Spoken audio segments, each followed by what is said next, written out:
KSRTC എന്ന് പറഞ്ഞാൽ Kerala state road transport corporation.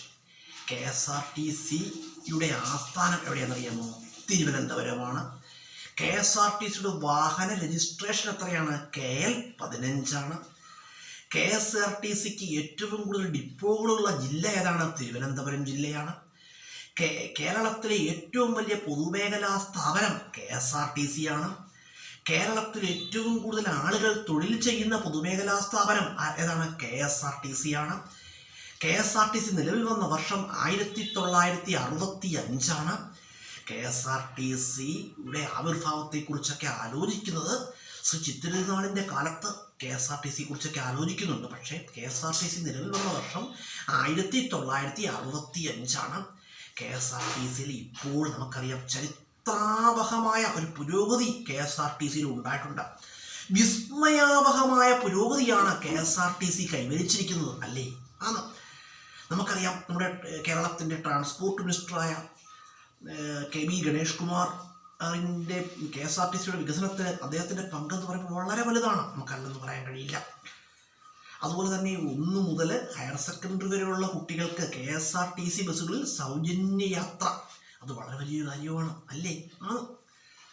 കാരണം 1-ാം ക്ലാസ് മുതൽ ഹയർ സെക്കൻഡറി വരെയുള്ള കുട്ടികൾക്ക് KSRTCയിൽ സൗജന്യ യാത്ര അനുവദിച്ച കേരളത്തിൻ്റെ ഗതാഗത വകുപ്പ് മന്ത്രി ആരാണ്?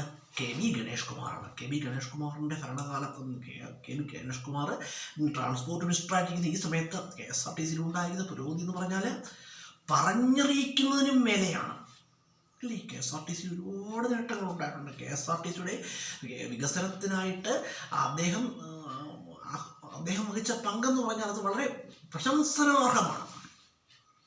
അതുപോലെ KSRTCയുടെ ഗുഡ്വിൽ അംബാസഡറായിട്ട് നിയമിതനായിരിക്കുന്നത് മലയാളികളുടെ പ്രിയതാരമായ ശ്രീ മോഹൻലാലാണ്. അതുപോലെ തന്നെ KSRTC നമ്മൾ കണ്ടതാണ്, സോഷ്യൽ മീഡിയകളിലും ന്യൂസ് പേപ്പറുകളിലും കണ്ടതാണ്. KSRTC ഇപ്പോൾ കോടികളുടെ ലാഭം കൈവരിച്ചിരിക്കുകയാണ്. അത് KSRTC സംബന്ധിച്ച് വളരെ വലിയൊരു കാര്യമാണ്. KSRTCയിലുണ്ടായ പുരോഗതി, അതുപോലെ തന്നെ KSRTC ഇപ്പോൾ പുറത്തിറക്കുന്ന ബസ്സുകളൊക്കെ തന്നെ നമുക്കറിയാം ലോകോത്തര നിലവാരമുള്ള ബസ്സുകളാണ് KSRTC പുറത്തിറക്കുന്നത്. യൂറോപ്യൻ ബസ്സുകളെ വെല്ലുന്ന തരത്തിലുള്ള ബസ്സുകളാണ് KSRTC പുറത്തിറക്കുന്നത്. ഇതൊക്കെ വളരെ വലിയ ഭരണ നേട്ടങ്ങൾ തന്നെയാണ്, അല്ലെന്ന് പറയാൻ കഴിയില്ല.